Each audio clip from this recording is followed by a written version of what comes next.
Nice crowd. Welcome everybody to episode 37, live from my drum room. My name is Johnny. I don't know what I'm doing. Christopher, your host. Today is Wednesday, May 12th, 2021.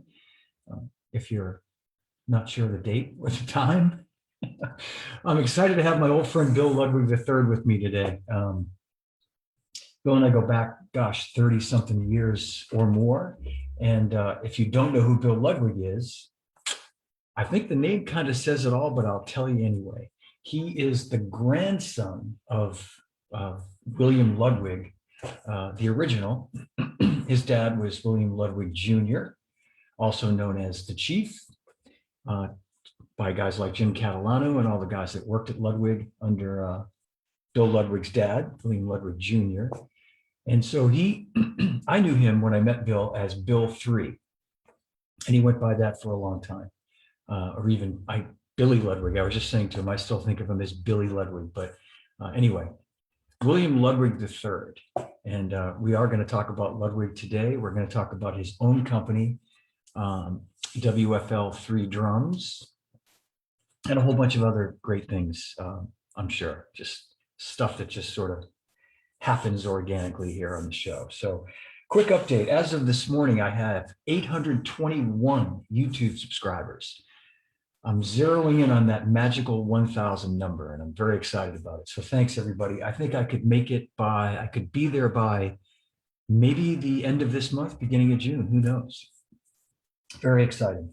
So a couple of quick things. This Friday, May 14th, new time, 2 p.m. Eastern time, 11 a.m. West Coast time. My guest will be Kenny Aronoff. The one and only Kenny Aronoff will be here with me. So you don't want to miss that one. That should be lots of fun, lots of laughs. Next Friday, the 21st of May at 1 p.m. Eastern time will be my very good friend, Steve Gadd. Steve has a new book, which you may have heard about. It's coming out very soon. Through Hudson Music, called Gadaments. Clever title, right? We're going to talk about where that title came from. I don't know where it came from, but we're definitely going to talk about that because I think it's maybe one of the best titles of a drum book I've ever heard in my life. You know, play on rudiment, Gadament. Anyway, Steve will be with me next Friday, the 21st of May, 1 p.m. Eastern time. Some other guests I'm working on confirming, lining up. Charlie Drayton, the elusive Charlie Drayton, who I've been trying to get for a couple of months now, and Jeremy Stacy also. We've been going back and forth, and I'm excited that at some point in the next couple of weeks, I'll have Jeremy on the show, and some other guys and gals I'm talking with. So stay tuned. It was nice to have a week off last week to just sort of regroup. Definitely a busy week this week. As I mentioned, Kenny on Friday, my band, Grand Theft Audio, has our first gig in 10 months this Saturday. And it's a virtual gig. People have been putting on our Facebook page, sorry, I can't be there. I wish I could be there to see it. Well, even if you wanted to be there, you couldn't.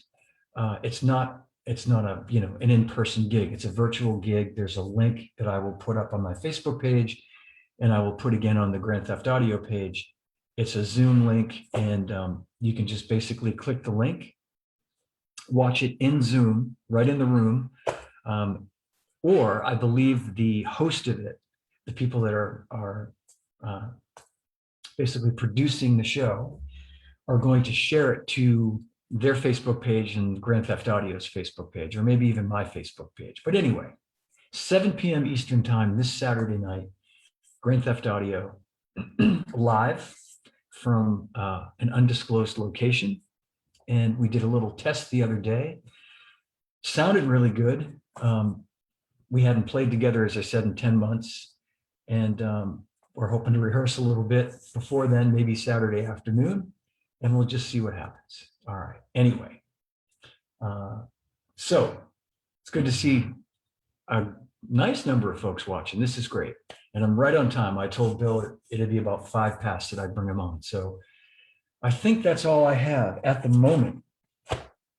Yes, I think I've covered it all. Thanks for watching today's episode 37, that is. And I guess without any further delay or further ado, oh, I'm wearing this Beatles shirt, by the way, because we're probably gonna, I'm thinking maybe talk about Ringo. There's probably a little bit of a chance that his name will come up, seeing that we'll be talking about Ludwig drums. So anyway, without further ado, please welcome my very good and very longtime friend, Bill Ludwig III. There he is. Hey, Hey, Bill. It's good to see you. how are you? I'm great, buddy. How are you? Good, man. Thank you. Thanks for having me today. You're so welcome. Thanks for being here. And look at that cool office you have. I love it, man. It's just like Thank you. that's what you would think Bill Ludwig III's office would look like. Well, Drums, records, pictures. you got to have a few drums around. You never know, you know. Yeah, exactly. Hey, Bill, that picture, I meant to ask you this before, right behind you on the wall. Is that you playing the snare drum in that picture? Yeah, that's, can you see the whole thing or no? I think, is it you, your dad, and your grandfather? Yes. And Okay. that's the three of us in 1969.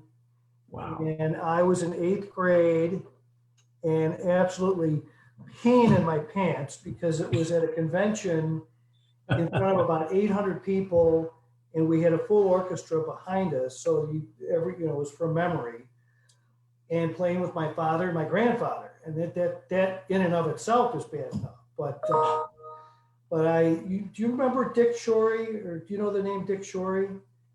I know the name. Yeah, I absolutely know the name. He was our marketing person, and also had put together the percussive pops orchestra, we called it, and all major percussionists. So they were backing us up also. And before we went on, I was terrified backstage, and my father said, look, just relax, look around, and enjoy yourself. Don't worry. Okay. So as I'm playing, I'm kind of looking around and I'm getting into a groove. And all of a sudden I look down and a guy takes a flash right in my face. Oh. And my hands just froze. And I looked at Dick Shorey, who's conducting, and he gently got me back into it, and I continued. But oh man, that was right after this picture was taken.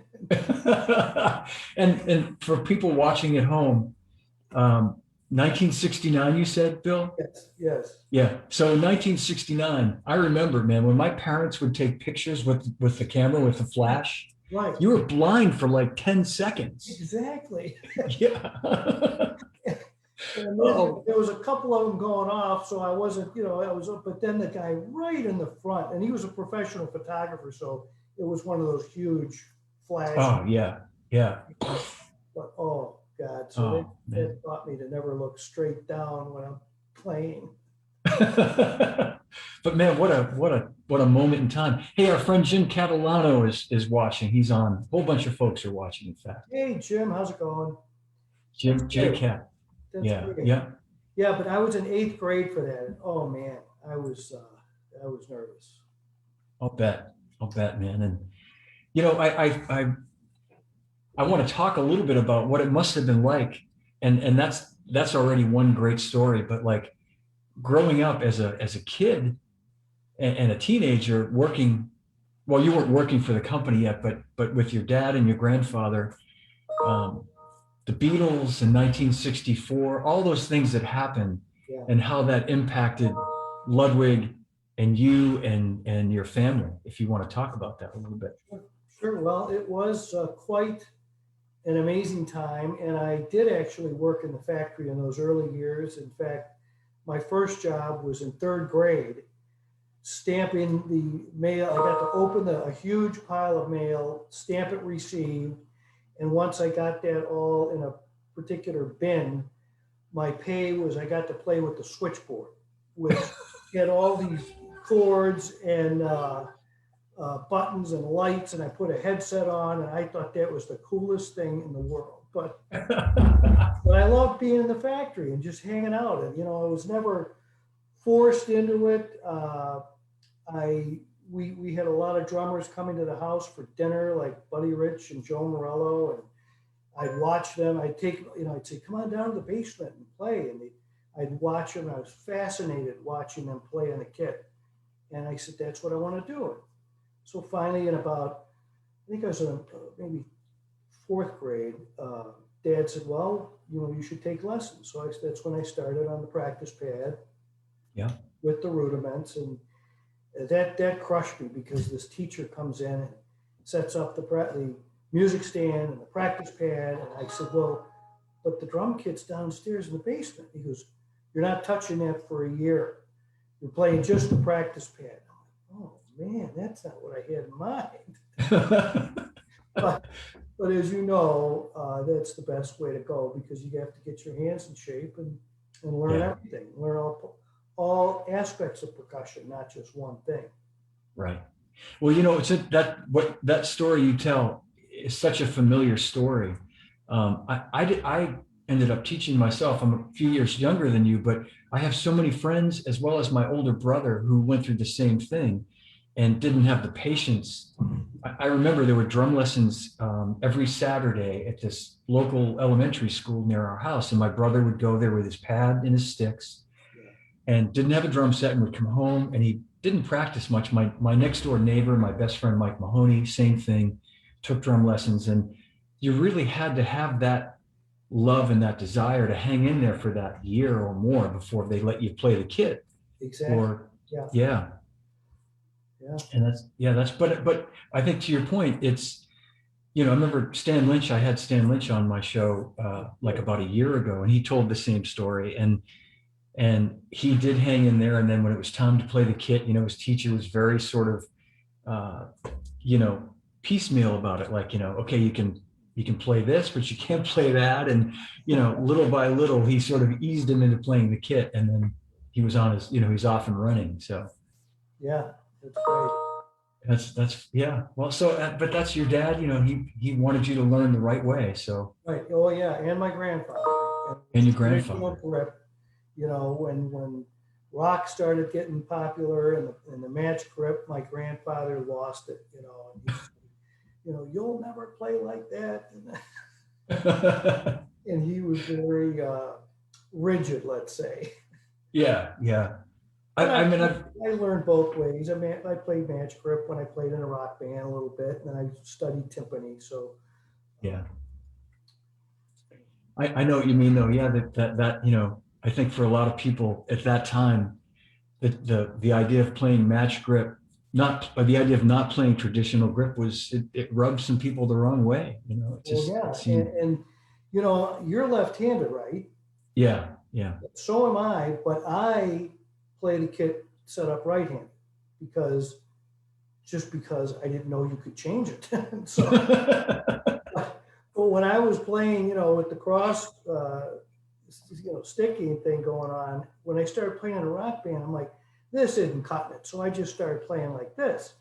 But then I realized that also gives me the opportunity, when my left hand gets tired on the hi-hat, I could go to the right hand on the cymbal. So that was good for me, though, to become ambidextrous. Yeah. And then I started, really working on, doing sticking with both hands, back and forth both ways. And that helped a lot. I didn't realize that. And I think you told me a long time ago that you were left-handed. I didn't realize that you learned to play right-handed, this way. And then, but you did switch. That's the ultimate right there, to have both. And I just did it because one day at rehearsals, my left hand was getting tired, and I thought, I'll just play it on the cymbal. And it's like, give it a break. When I started on a right-handed kit because everybody I knew set up that way. Yeah. And I didn't know there was such thing as a left-handed drummer because I just was playing along the record. So I played, like you say, like left hand on the hi-hat, right foot on the bass drum this way. Yeah. And a friend of mine came to my house one day who had been taking lessons, and he said, no, you should switch it around and play your hi-hat this way and your left foot on the bass drum. And it did feel more comfortable pretty quickly. And I just, after 6 months, I was playing that way all the time. But I wish I stuck the way you did and developed both sides. Well, if you're playing rock or loud music, the crossing over thing just gets in the way for me, and it just doesn't make sense. But Yeah. like I said, I didn't know you could change a kit around. I've often thought I should try that, but then I think, no, I'll probably fall off the stool or something and miss something and really mess up my drumming. Got a lot of great comments here, Bill. I'm going to just read a couple real quick. There's a, Cool. do you know Dave Wilkinson in the UK? It sounds familiar. Yeah, he said, you may remember myself, you, and Brent Webb going to Ronnie Scott's during the BMF to watch a Jerry Pickett MCP electronic show in 1983. Wow. Oh, wow. Yeah. That's jogging your memory. Yeah. Oh, yeah. Jerry Pickett was one of our phenomenal young drummer endorsers. And yeah, Brent Webb was our salesperson for the distributor over there at the time. And oh, hi, Dave. How you doing? Yeah, wow. Dave worked for Premier for a while, and he's now working for Ludwig in the UK. Oh, cool. Yeah, he's as we say, a top chap. Yeah. Top chap. And yeah, Bill Fleming says, I missed the old Ludwig summer symposiums. I actually worked for Bill III at the one in Knoxville in '83. Yeah. Oh, yeah. Yeah, I remember That's Bill. cool. Yeah, we had a lot of fun at the symposiums. Those were I remember reading about those. Yeah. Yeah, they were a week long with about 5 or 6 clinicians of different musical styles, jazz, classical, rock. And it was really a great thing because instead of just having a clinic where the kids are the audience, we let them interact with the clinicians in a classroom setting during the day. Yeah. And at night there'd be a concert, but the kids were all invited up on stage and get real close and hang out, at the hotel with everybody. And it was, I think those were really beneficial. What a great idea. I mean, and that sounds like it's the impetus to what has become things like PASIC. I mean, PASIC, I know has been happening since 1961, but so many things like Zildjian did those showcase educational showcase shows that sound very much like the Ludwig Symposium. Yes. Yeah, based on that. And when I think of Ludwig, I think of like they were really in my mind, the first company to really sort of embrace the idea of like education and clinics and beyond, just playing the drums. I mean, it was really like a whole package of an experience. Right. And it's a great sales tool also, but it's at the same time educational and fun. And yeah. And so I'm thinking, if I have it right, you were probably about 8 or 9 when the Beatles hit in '64. Yes. And that was, I'll never forget it. The night of Ed Sullivan, sitting on the living room floor with Mom and Dad, watching the Beatles and every shot there was our name, and I was, wow, this is fantastic. And I turn around and I said, this is great, Dad. And he's got his head in his hands like this. I said, what's the matter? He said, this guy is going to become so big and so demanding and so hard to work with, he's going to be more difficult than Buddy Rich. And I thought, oh, is that possible? And because I had seen Buddy backstage a few times, not happy with his manager or not happy with somebody who scared me. But Ringo was just the nicest person to work with and only asked for what he needed every tour, and never gave us a problem. In fact, over the years when I was away from the drum business, as you all know, we sold the company in 1981 to Selmer, and in 91, I parted ways, and Ringo was really kind enough to stay in touch with me whenever he'd come through Chicago, not personally, but his management or, somebody from the band would invite me to the show when the All-Stars came through Chicago, which I thought was really nice. And to very nice. do that, I wasn't with Ludwig, I had nothing to do with them. and a few of the other endorsers did the same. Not all of them, but Ringo would, and I was the only one allowed backstage, which was pretty cool. Yeah. So when I decided 7 years ago to start my own drum company, I told Ringo, and he goes, "Oh, that's great. I wish you the best." And I said, "Yeah, well, I want you to have the first drum I make." And he said, "Well, okay, but then I think we should take a picture like your dad and I took," which I think everybody has probably seen this one, right? Yes. And that snare drum is gold plated. Every nut, bolt, washer, even the snare strings are gold plated as a thank you to Ringo. And Dad was invited to the show, and I was in fourth grade, so he took my sister, which pissed me off. She was 15. But we ended up with this picture, which I think you can see, Dad and Ringo are having a nice conversation and everybody's happy. And then in this picture, Dad's not so happy. I mean, look at that face. And apparently, in between photos, McCartney leaned over to my sister and said, "Hello, love. How about dinner after the show?" And Dad heard that and went, "No!" I never heard this story. That's awesome. I mean, look at this face. Can you imagine a rock star asking your 16-year-old daughter? And then as soon as Dad turned his head and said, "No," McCartney looks away like, "What? I didn't say that. Who said that? I didn't say that." And so, but that cracked me up. But Ringo, when I got things going and got the drum ready, Ringo was kind enough to invite me backstage for this shot, which was pretty cool to have, my father and Ringo, and then Ringo and I in the same pose. Really means the world to me, and I'll never forget that, and I thank him always. But that's he's a nice cool. guy, as you know him. Yeah, he really is a nice guy. He's like you say, he's just very unassuming, doesn't ask for anything really ever. And Right. and I know that in your case that story is so great about your dad seeing it on TV and going, "Oh no," because what it did for Ludwig, what it did for all the companies, but especially Ludwig and Oh yeah. and Zildjian, because I think people by default, assumed he was playing Zildjian,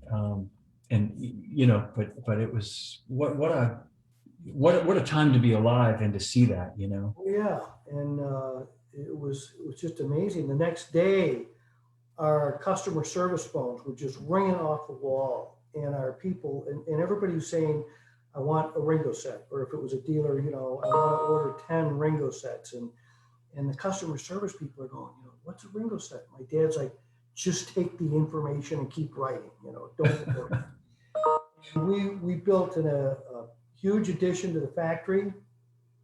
At one point, we started going 24 hours a day, 6 days a week, and we were 9 months behind on Black Oyster Pearl. Yeah, That's just amazing.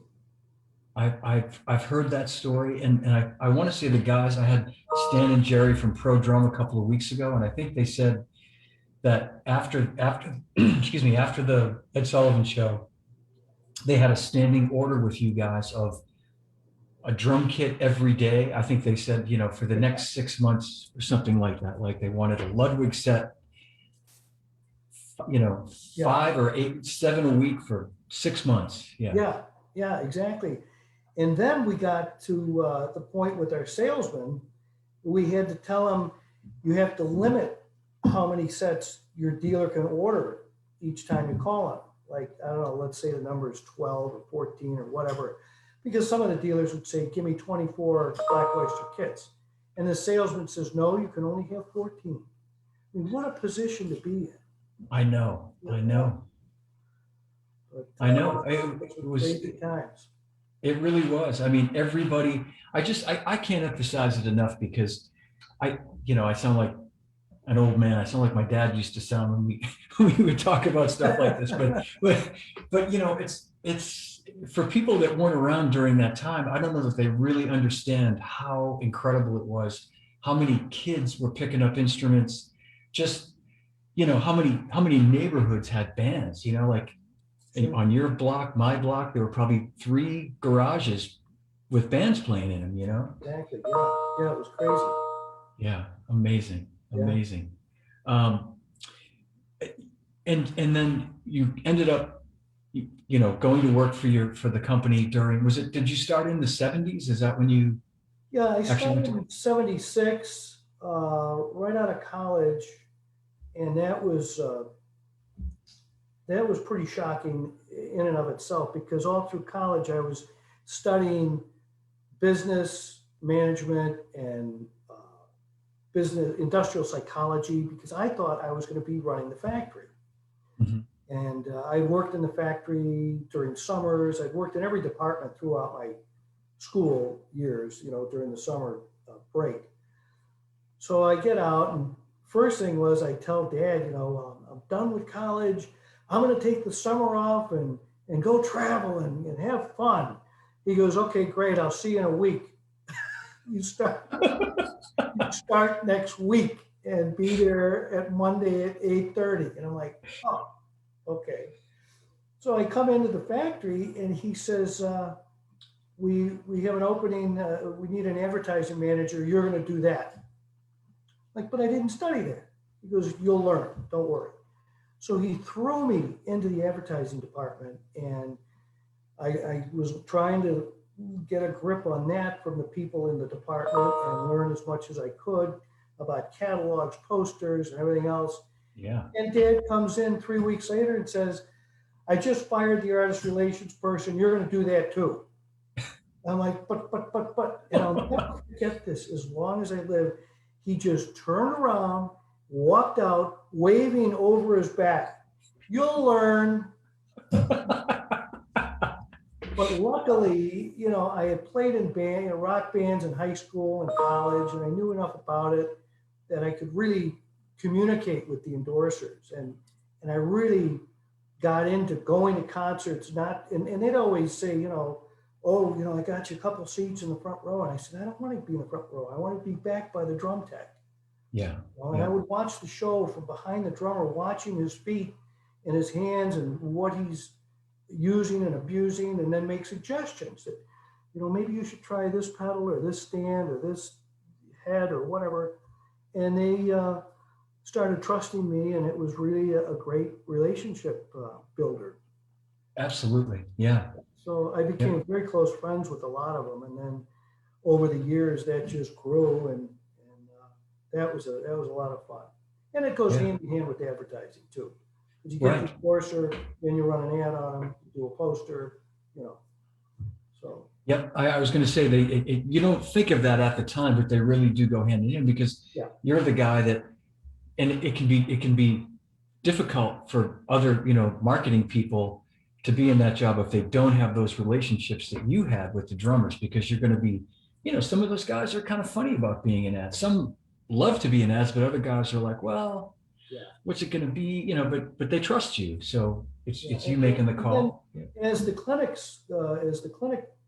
became more important or prevalent, we got a clinician person involved, Carl Dustman. Yeah. He was in the office across from mine, or cubicle, I should say. We didn't have offices. And so that was a good marriage too, because I would get a new endorser that did clinics, turn them over to Carl. He'd book them for clinics. I'd use them for ads. And that was really a good way to operate. Yeah. Yep. And that, I remember that would have been, by that point, like late 70s, probably early 80s. Yeah, and Carl was also a percussionist himself, and a very savvy marketing person. And so it was really helpful to have him on board and his input. Yeah, good guy. I worked with Carl when I was president of the Percussioning Marketing Council for a while, and cool. Carl was, he was the director, and we worked together, and knows his stuff for sure. And I was just going to say, we talked about this off the air, but I mean, you had all the guys at that time too. You had all the endorsers, and Ludwig was such a machine with, like, certainly every rock drummer, and then lots of great jazz drummers too were Ludwig guys at that time. Classical. We had some great classical artists too. Yeah, yeah, And, it all goes back to my grandfather and father bringing me up, drilling me customer service and quality product, and that's the rest then becomes easy. And it's really amazing for me to look back on those days of doing the artist relations, because I was going to, 7 concerts, sometimes 10 concerts a week. On weekends, sometimes I would hit 2 for the sound check in the first half of a concert, sneak out, go across town to the second half of another concert. But that was just a great way to have on, a close feeling of customer service. And I'd bring parts to shows, or drum techs would need something, and I knew to be close with the drum techs would be helpful because they make it all happen. And there was some, but at the time there was no cell phones, no FedEx, no overnight express air. And I'll tell you, there was some pretty close calls where I had an endorser. Hart was opening for ELO when they were doing a huge stadium tour, 70,000 seaters. And he played a white Vistalite, like John Bonham setup, Michael DeRosa. So the drum tech calls me at 10 in the morning, says, Bill, they dropped the bass drum off the forklift, it's shattered. I'm like, okay, what time do you go on? He said, 7. I said, I'll see you before 7. So then I hang up the phone, call my guy in the shop, Felix, who was assigned to just endorser orders. He said, Felix, make me a 26-inch white Vistalite right now. He's like, yeah, but what about the Aerosmith order? What about Nazareth order? I said, stop, just make this bass drum. Then I call the airline, book a flight, call Dad, say, will you take me to the airport? Yes. Go right to the airport, go to Detroit, rent a car, and drive to the Pontiac Silverdome, and got there like at 6:30. Wow. And I was sweating, but it was so cool because when I pulled up the security and they said, backstage area, I said, I'm dropping off a drum, Bill Ludwig, go that way. Everybody knew I was coming. And I get to the backstage door.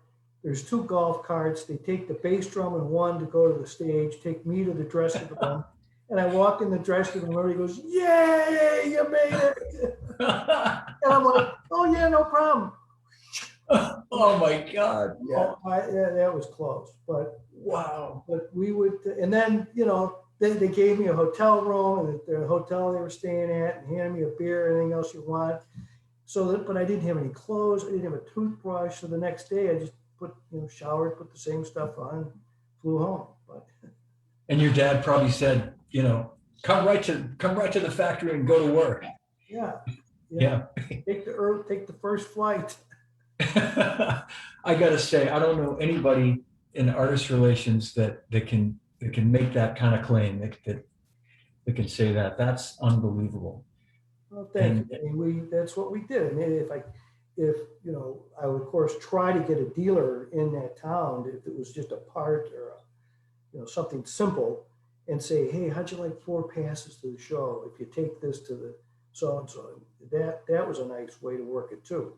Sure. Yeah. When that didn't happen, I was calling Dad for the ride to the airport with a bass drum. Oh, and it was a 26, no less. I know. I had to rent a station wagon. I couldn't rent a regular car, and that was a challenge. But oh man! And I just learned something, Bill. I didn't realize Michael DeRosa played Vistalite. I thought they were maple shell Ludwigs. I didn't realize they were the Vistalite shells. Well, those were white, the solid white Vistalite. You loved them. Yeah. Yeah. But which makes sense. I think after that tour, though, he might have changed over to the wood shells. Yeah, maybe. Wow. Oh man, that's cool. Oh, Jimmy Allison is asking if you can get closer to the mic. That's good. That's good information, Jimmy. I appreciate that. Is that better? Is that better, Jimmy? Let us know. Let's see. Yeah. Well. Yeah. Okay. I'll talk about it too. Okay. I could hear you well, but maybe through the Zoom thing they couldn't hear it as well. A couple of quick comments I just want to run by you, Bill. These are great. Oh, let's see. Jeff Allison, my friend from right here in the Boston area, good guy, good drummer. He's asking, so does a pre-serial Ludwig drum really mean pre-Ringo? Is that Uh, what? I don't know. I'm not that hip on the serial number scenario. Yeah, We yeah, only put the numbers on the badges for people to use with their insurance companies. Once they got the drums, they would register that with their insurance company. So I'm not sure. You would have to check with, I'd say Rob Cook, with yes, Beats is an expert in that. In fact, I think he has a book on the yep, serial numbers and estimated years. But sorry, I don't know that. yep. It's funny you should say that because people ask me to look at a stamp on an A Zildjian symbol and say, is this a 50 stamp or a six? And I'll go like, I don't know any of that stuff. I don't know. But there are people, like you say, experts that will look at it and go, oh, that's a Yeah, 50s. yeah, exactly. Right, And I'm right. like, okay, It was played by a right-handed drummer who had two yeah, V6. yeah, exactly, exactly. That's too funny. And oh, Anthony Cusina, my regular guy that's on all these shows, is just saying he paid 500 for his Black Oyster kit in the 60s with cymbals, with Zildjian cymbals. Oh, Imagine that. wow. I guess that's what they went for back I then. hope you still have it. Yeah, I hope so too. Steve Crabtree, this is great because I was going to get to this as well, but he's asked, Stable of Stars stories, please. So maybe you could talk a little bit about, because that was such a great campaign you put together. Sure, sure. Well, let me get another prop for that one. Yeah, yeah, this is Uh, great. Thanks for the question, Steve, because we talked about this earlier. Hello, John Scully and Los and DiCarlo. Can you see that, Everybody John? watching. I sure can. Okay, there's the Stable of Stars. And the way that came about was our marketing person, Frank Baxtaylor, came to my cubicle one day and said, over the weekend, pick 4 endorsers we can use for next year's advertising campaign. So I went home and mom and dad's house, and I'm looking at my list and I think, wow, I already have a Stable of Stars here. And it just hit me, Stable of Stars. We'll do a group picture with everybody in a horse stable. So I presented that to the Monday morning board meeting with everybody. And this is when I was very new. And Dad said, you're crazy. It'll never work. It'll be too expensive. And I just blurred out, well, what if everybody pays their own airfare? Dad said, you've lost it. These rock stars are not going to pay their own airfare into Chicago to be in a horse stable. And I said, oh, we started arguing. He goes, okay, if it fails, it's your failure. I said, fine. I go back to my desk and think, ooh, what have I got myself into?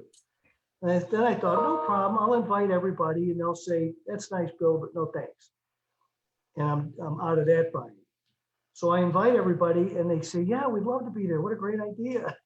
I'm like, oh, well, now I got to plan a horse stable. And it was a challenge, but I ended up pulling it off. They all showed up, including Ginger Baker, who was, and 3 of them flew from Europe, which really blew my mind. And Ginger Baker and I can't remember the other fellow. Oh, was it the guy from Nazareth? Was it? Well, Daryl was here already on tour, Yeah, but the Ian guy, Pace, maybe? No. he couldn't make it. But anyhow, Ginger, shows up and just starts cracking jokes and creating havoc from the minute he walked into the suite. And I'd never met him. I'd only communicated with Ginger on handwritten letters. That's the way we went back and forth, which I wish I would have kept those. But he would write to me, young William, I've been thinking about this kid, blah, blah, blah, blah. But anyhow, he was great. And he kept everybody laughing all day and just pulling pranks and jokes and all of them were, and it was great. And at first, at the beginning, some of them were a little leery of, I don't want to stand next to so-and-so, or I don't like that guy. And by the end of the thing, they were all hugging and laughing and, oh, you played on that song. I love your snare drum sound. What snare drum did you use? It was really a beneficial deal. And then we, as I mentioned at the dinner party, they started coming up to me saying, this was fun. When are we doing the next one? I'm like, next one. So I did one every 2 years, and I did 5 of them. And they were really proved to be extremely beneficial because some of the guys would start bringing their techs with them as a little weekend getaway. Yeah. I would bring the engineers to the photo shoot and the dinner party. So then you got the engineers talking with the techs and it was really a good all around get together. Yeah. And it was a fun party. Absolutely. And you mentioned when we were offline, Bill, you mentioned the first one that, basically it was in August and thunderstorms and all that stuff. I just think that's a great part of the story. Well, it was, as I said, out in the horse stable, and all day it was threatening rain.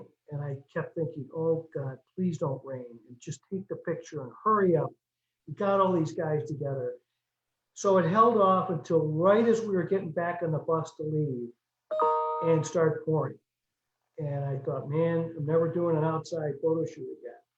So the next year, the next poster, 2 years later, we did it in the factory so I could have, get everybody locked in an area and have control. Yeah. But going back to the horse stable, I wanted the old-fashioned horse stable with the door that opens and a horse's head coming out like Mr. Ed. Yeah. Because nowadays they're all modern metal structures, and I couldn't find one like that. So out where my parents lived was a fellow that they knew that had polo ponies, Mr. Butler. So I went to Mr. Butler and I said, I got this idea for the shoot. Can I use your barn for a day? And he goes, well, it's pretty tattered. And I said, Ludwig Drum Company will paint your barn if we can use it. And he goes, you got it, fine. So we paid somebody, it wasn't real expensive, $500 or something, paint the whole thing white. And I was really getting nervous because managers are calling me daily, techs are calling me daily. You got to make sure so-and-so gets on the plane the next day because we're on tour or we're going to the studio. Ginger was supposed to fly back to London and be in the studio the next day. And I'm like, yeah, no problem. And in the meantime, I'm thinking, uh-oh, what have I got myself into now? And so when the shoot was on Sunday, as you know, most people are off on Sundays. Yeah. So Wednesday, I get a call from Mr. Butler's assistant in the afternoon that said, Bill, the barn was struck by lightning last night and burned. So I hang up the phone and drive out to the suburb it was located in. And I'm thinking on the way out, this could be kind of cool. Rock and roll photo with a little singed look to the barn. And I get out there and it's flat, smoldering ash. Oh my gosh. Oh, wow. I got 3 days to find another barn. Luckily, the photographer knew somebody that let us use it and it worked out, but boy, that was close. Man, that was close. Wow. Yeah, but those were fun events, even though a little nerve-wracking. Yeah, those were great. I've always been partial to those multi-artist ads because I think it represents the strength of a brand. You know what I mean? When you've got, and especially those ads, I mean, you had like the A list of rock drummers, like every rock drummer that was somebody was in that Stable of Stars campaign. And they were all there because there was no Photoshop back then, it was that, and it gave a real feeling of unity between all of us. So those were really cool. Absolutely. I remember you telling me a story. It might have been 30 years ago. We were out to dinner with Lenny and probably with Lenny DeMusio, probably Armin Zildjian in Chicago, I think at a NAMM show when the show used to be in Chicago. And I'm pretty sure you told me this story that your dad, um, when things started to change in the 80s and Pearl and Yamaha and Tama came on the scene really strong and you know they were starting to be more of a you know a bigger competitor, that your dad and I your dad was still worried that Slingerland was somehow going to sort of rise from the ashes and right, am I remembering that correctly, that he Yeah. still had like this, which I think is great because there was, as a kid, it was Ludwig and Slingerland were really the two major forces out there. I mean, other great drum companies, I played Gretsch and, you know, of course, Rogers, but Right. maybe you could talk about that. Well, yeah, it was a huge dislike for one another because there was a Bud Slingerland and a Bill Ludwig. So that really makes it close. And Slingerland wasn't located too far from Ludwig. They were out in a suburb of Chicago called Yeah. Niles. And there's a pretty funny story. When I was in high school in the mid 70s, on a Saturday, Dad comes in my bedroom and says, "Come on, we're going to take a ride." So, okay. So I start walking out to the garage with Dad. And I said, "By the way, where are we going?" He goes, "We're going up to Slingerland. I'm going to go through their dumpster and you're going to watch for the police. I want to see what they're working on." And I said, "Wait a second. I'm not having anything to do with this. I'm not going to watch for the police." He goes, "Fine, I'll go do it myself." So he takes off. He's gone for like 2 or 3 hours. He comes back and he's got all these half shells cut in half and parts of snare strainers, and he throws them on the kitchen table. "Look at what they're working on. They stole that from us. God damn it." And he's just madder than mad. But but I'll never forget, him wanting me to be the watch for the Yeah. He wanted to make you an accessory. exactly. And not too young for the electric chair, but he would go up there during the week and drive by, park out in front of their parking lot and count cars in the parking lot to see how many employees they had. Wow, that's, well, you know, I can, you know, I'm not a blood family member, but working for Zildjian all those years, I can relate to the whole, Oh yeah. you know, fierce competitor thing where people are, you know, got that, they're obsessed with it, you know, and Absolutely, yeah. that's fine. I never heard that story, but I remember us having dinner one time and having a couple of drinks and you just kind of said, yeah, and your dad, of course, was still alive at the time, and you said, I think my dad's worried that, you know, somehow Slingerland's going to come back, and that's, you know, that's really going to be who we got to worry about. And yeah, and you know, I met your dad a couple of times. I wish I thought to have the foresight to take a picture with him, but I didn't know him, but it was just such an honor, you know, to meet him and say hello to him. And Oh yeah, he was a great guy, and yeah. a lot of fun. He was relatively strict, but and we when I started working in the company full time, he and I would fight and have arguments and yell, and then say, "Well, come on out to the house. Where do you want to go for dinner?" And then it would be done. But that was that. Yeah. Just like he and his father used to fight like cats and dogs. When I told you, opening the mail on a Saturday in third grade, Dad said, "Senior and I have our meetings on Saturdays, our private meetings." So I'd be out opening mail and I could hear them in the closed office yelling, swearing in German. And I'm like, opening mail faster, stamping it faster, stamping it faster. I thought they would kill each other. And then they'd come out, we'd all go to dinner. It was amazing. Oh man, that's so cool. And your grandfather was still really active and involved in running the company up till Oh yeah. the end, Oh pretty yeah. much. Yeah. Yeah. He was 93 years old, and he was in the factory every day up until 2 weeks before he died. And it was amazing because, and he would, that's, there's another picture of the three of us playing out in the backyard on the 4th of July, like a year before he died, playing Connecticut halftime and 3 camps on the rope drums.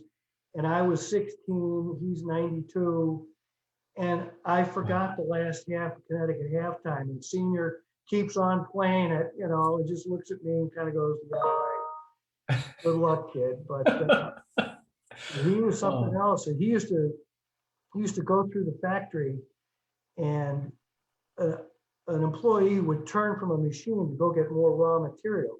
And Senior would be walking by and see an empty machine running and shut it off, save electricity. And then the guy comes back, and it takes him 10 minutes to turn it back on and reset everything and reprogram, and we had to tell him, don't worry about electricity right now. Yeah, yeah. But he went in, he had a stroke and went in the hospital. And, a lot of people that have strokes are severely damaged or hampered. Mm. And I went to see him, and I said, how you feeling, grandfather? And he said, not good. My thumb's a little numb, and they won't let me smoke cigars in the hospital. I'm like, okay. Yeah.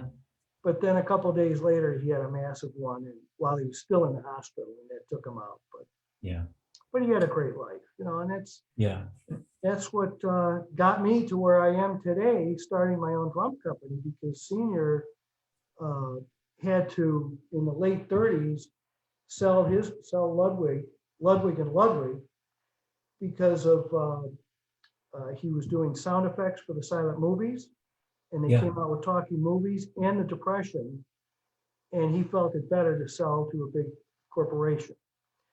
He didn't get along with them. He said, I'm going to go start over. And they said, well, that's nice. We own your name. And he said, I'll use my initial. WFLIII Drum Company was born. And then he put William F. Ludwig real small under that, so everybody knew the Ludwig guy. So now we fast forward to 7 years ago, and I had moved, and I'd been working in an office job in a real estate office in Chicago, and that closed, and I had 2 young daughters, and unpacking pictures and hanging pictures, and I'm thinking, well, now what am I going to do? And I saw this picture of Senior testing drums in the factory, and he looked so proud and so happy. And for some reason, I took it off the wall, and on the back, in Dad's handwriting, says Senior starting over age 63. And I looked at the date on the front of the picture and figured it out, that when he did start over, he was 59. I was 59. Wow. So that's what made me start WFLIII Drum Company. Drums, I'm sorry, take that back. WFLIII Drums. And I just ecstatic. I started out with the 1 snare drum, and now we've expanded into kits, and we're focusing on thin ply wood shells that are extremely resonant. And the first series of shells, the Generation series, is maple, poplar maple, with a steam vent support ring, the way Senior did it. And I looked around the industry when I started, and everybody was going real thick shells and different crazy kinds of woods. And I said, no, I'm going to get back to basics and really focus on the sound. And I'm really happy with the way things have turned out. And it's going so well now. We're introducing our second line, which are going to be multi-ply drums, 6, 8, maybe even 9 ply, but thin plies. So it's still going to be a thinner shell. And we're going to offer those with and without support rings. And it'll be all plies will be whatever wood you choose, all mahogany or all bird's eye maple, no poplar or akume in the middle. So that's really encouraging to. That's exciting. Have a second line to show at the Chicago Drum Show this weekend. I was going to ask you, okay, because I knew you were going, so you'll have them on display this weekend at the drum show. Yes, and this year is Rob Cook's 30th anniversary of having the Chicago Drum Show. Yeah. And being that that's such a special occasion, and we've got an extra large booth, we've got 4 booths instead of 2, and we're introducing the new line, that was Dad's favorite show. And even when Dad was sick after his stroke and in a wheelchair, he would always ask me, take me to the Chicago Drum Show. So guess what? I'm taking Dad to the Chicago Drum Show this year. I've got his ashes in the snare drum. where else? And next to Mom's ashes, and I'm going to take his drum on a pedestal, put it at our booth, and we're going to have some fun pictures all around it, celebrating Dad's life. And when people come by the booth, my daughters are going to be working it with me, so they'll get a chance to meet the entire Ludwig family. That's fantastic, Bill. I know Dad. I know Dad would want to be there if he could, so I figured why not. That's great, man. You mentioned that to me in an email a couple of weeks ago, and I'm so glad you told the story. I think that's so cool that you're keeping your dad with you and your mom. Oh yeah, yeah. Well, Yeah. it's great. They have, as I said, they're both on pedestals in my living room, and not only do I talk to them on a regular basis, but Christmas time they get decorated with Christmas decorations. 4th of July, Dad gets a flag over them. Mother's Day, Mom had flowers. And it just it helps keep them close. Yeah. Oh, that's great. They're proud of you. They're proud of your dad, and I'm sure Senior's proud too. Well, thank you. Yeah. Yeah, man. I was gonna say I would have loved to have gone this year. When I heard when Rob announced it a while ago, it still seemed a little maybe a little daunting for me to travel out there for it. But now I have to be honest. I mean, my band has a gig this Saturday. I couldn't go anyway, but now that things have kind of they've improved the way they have. Yeah. I probably would have gone. I don't know that I would have felt as apprehensive. But next year. Well, definitely next year. And I've been fortunate enough to have a couple of dealers invite me in for WFLIII Drums days in their stores a couple months ago. And I went, travel was easy. God knows the airport was empty, but that's not all bad. But Yeah. People showed up at the dealer stores, and I was happily surprised with the feel that everything is lightening up a little. Yeah, I think I agree. And it feels like people are so anxious. They just, they're, whether you believe in getting a vaccination or not.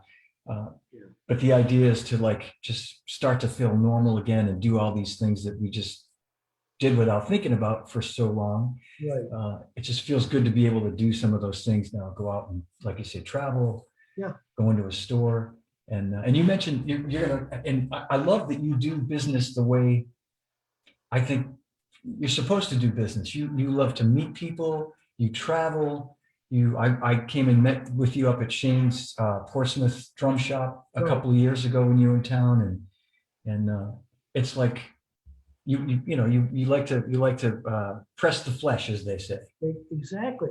And that's what's really fun about this new company is, as I said, the customer service aspect, but people, I had one instance with an endorser that was playing another company's drums. And I said, oh, really? How are they to work with? And he goes, well, took them 32 days to return my phone call. I said, really? Jeez. You call WFLIII Drums and I answer the phone. And that blows people's minds. And dealers too, they say, you answered the phone, you don't have an assistant, or you didn't go to voicemail? And I'm like, yeah, I answered the phone, it rang. What do you want? What do you expect me to do? But because I hate it when you call Comcast or something and you got to push 1 for this department, push 2 for that, and then leave a message and nobody gets back to you. So what's the point? So I try to catch every call I can, and if I don't, I get the voice message returned quickly. And people are saying they love dealing with us because nobody else is like that.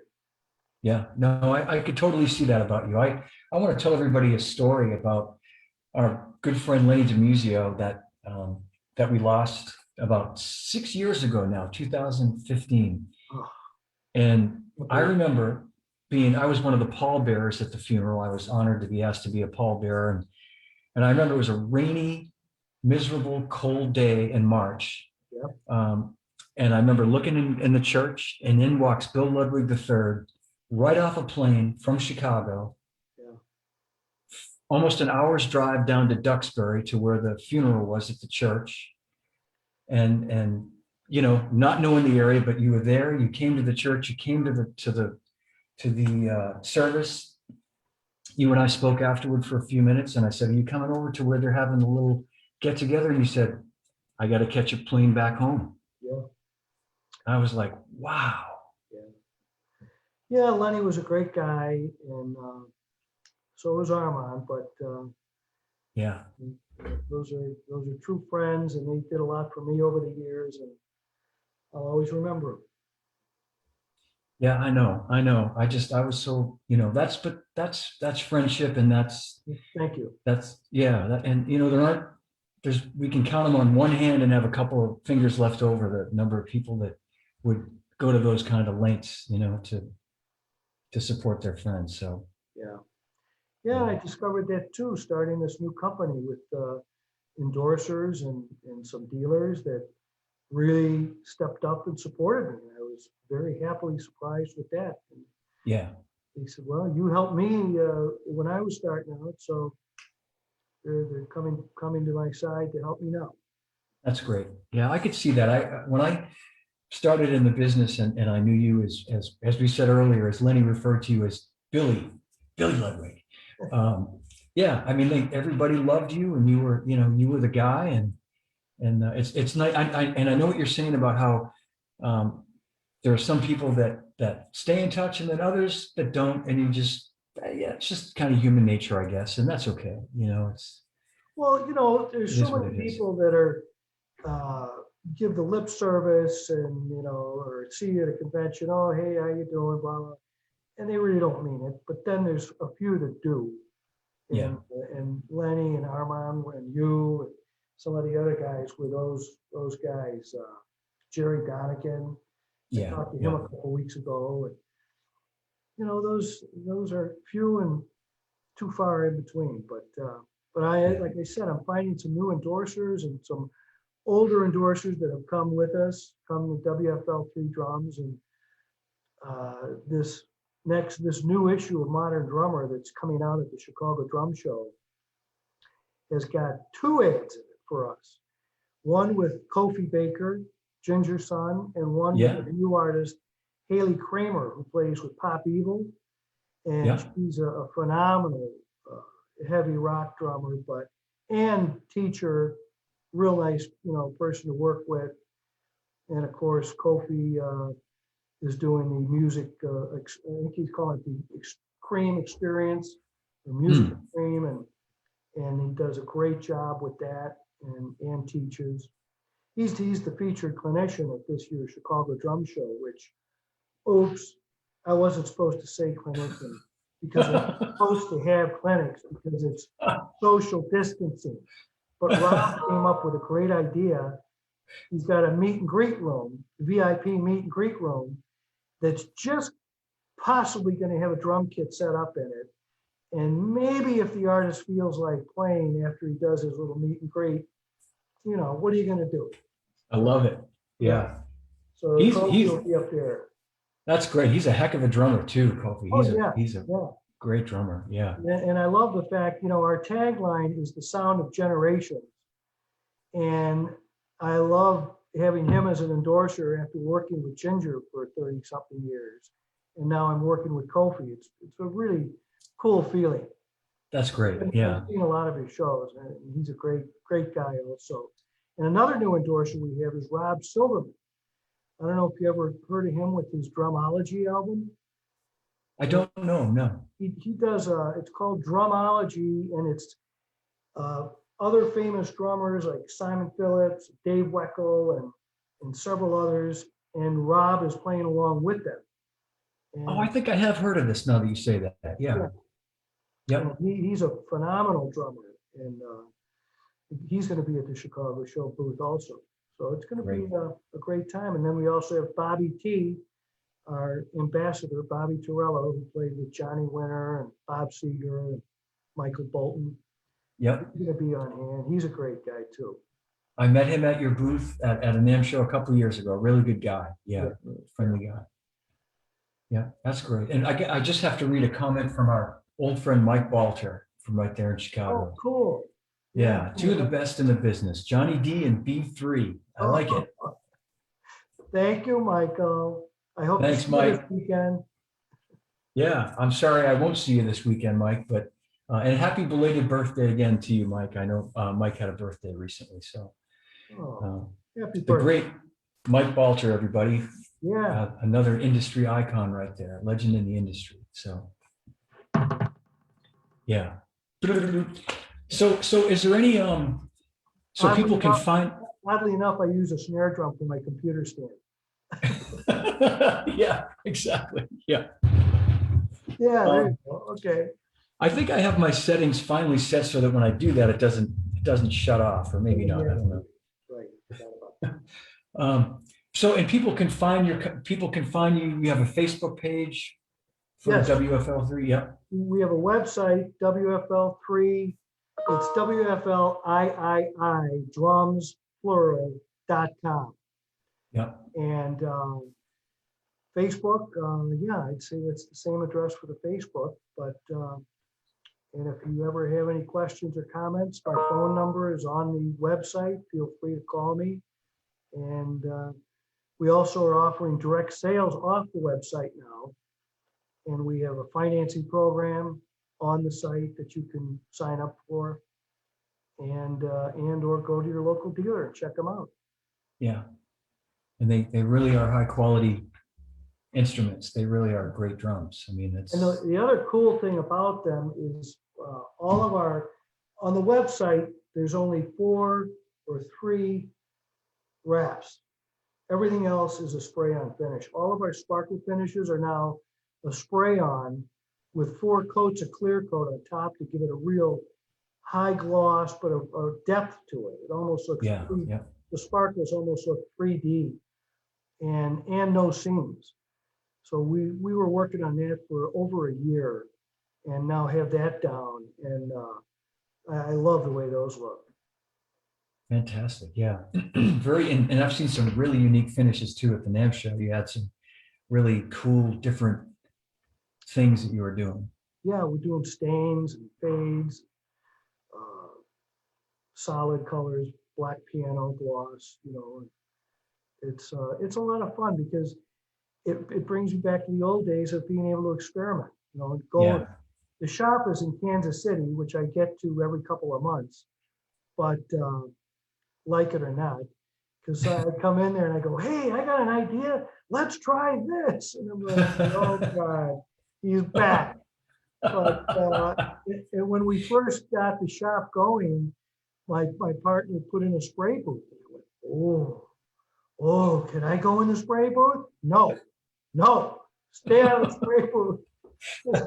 I want to try everything and anything, but we have a real artist on board now in that department, and he does hand painted things, and we've done some special edition drums with a city's background on it, like the building look to Chicago or Nashville or Denver.